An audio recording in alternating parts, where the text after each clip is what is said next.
Assalamualaikum Ananda Ustazah semua, semoga sehat selalu ya.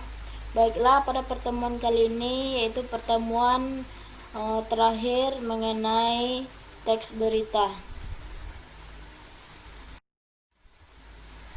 Nah, kita lanjutkan pada KD 4.2 yaitu menyajikan data dan informasi dalam bentuk berita secara lisan dan tulis dengan memperhatikan struktur, kebahasaan atau aspek lisan, apakah itu lafalnya, intonasi, mimik, dan kinesik. Nah, indikatornya yaitu langkah-langkah menulis berita dengan baik dan benar. Nah, setelah Anda mempelajari bagaimana cara menyajikan teks berita dengan baik dan benar, Anda diharapkan mampu menulis teks berita dengan memperhatikan struktur dan kebahasaan teks berita yang telah kita pelajari sebelumnya. Nah, langkah-langkah menulis berita dengan baik dan benar itu ada 6 langkah. Nah, langkah yang pertama yaitu menentukan inti informasi atau menentukan sumber berita. Informasi yang layak diangkat menjadi berita harus memenuhi beberapa syarat.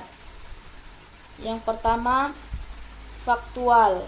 Nah, faktual itu sendiri artinya yaitu informasi harus berdasarkan fakta. Aktual, informasi bersifat baru dan hangat, yaitu hangat-hangatnya berita itu sedang terjadi. Yang ketiga, fungsional. Nah, berita itu harus bermanfaat bagi masyarakat secara umum.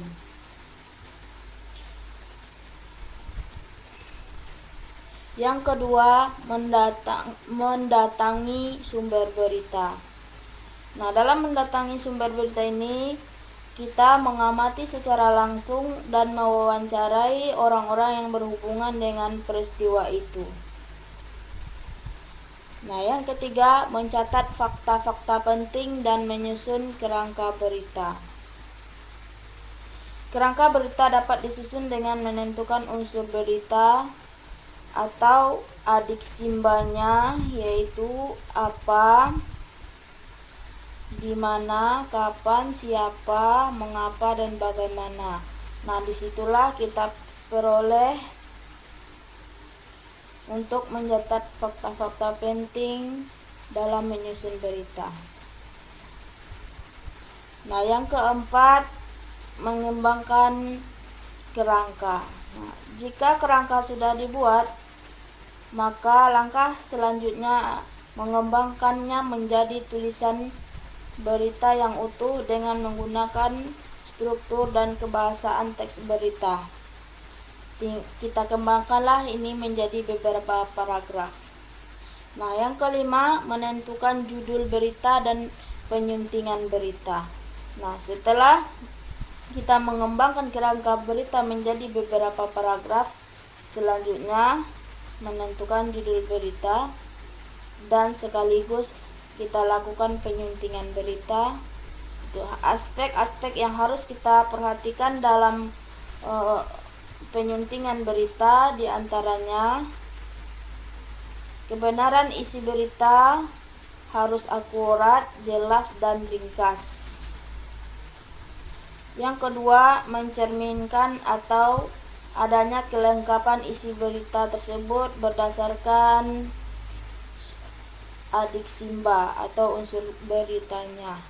Yang ketiga, struktur penyusunan berita dimulai dari bagian yang penting, kemudian bagian yang kurang penting.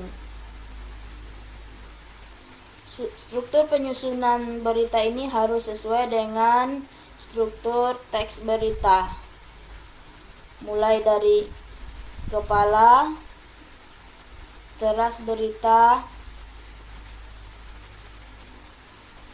tubuh berita, dan kaki berita.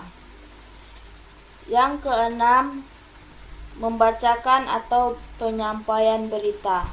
Nah, di dalam membacakan teks berita diperlukan lafal atau pengucapan intonasi atau nada naik turunnya suara, kemudian jeda, pemberhentian, vokal atau kenyaringan suara, dan ekspresi atau mimik wajah yang kita paparkan yang jelas dan tepat. Tujuan akhir dari pembacaan berita adalah pendengar dapat mengerti informasi yang kita sampaikan. Nah, cukup sekian mengenai KD 4.2, bagaimana cara menyajikan teks berita dengan baik dan benar. Nah, sampai di sini dulu. Ustazah ucapkan terima kasih. Barakallahu fiik. Maka selesailah pembelajaran kita mengenai bab 1 teks berita.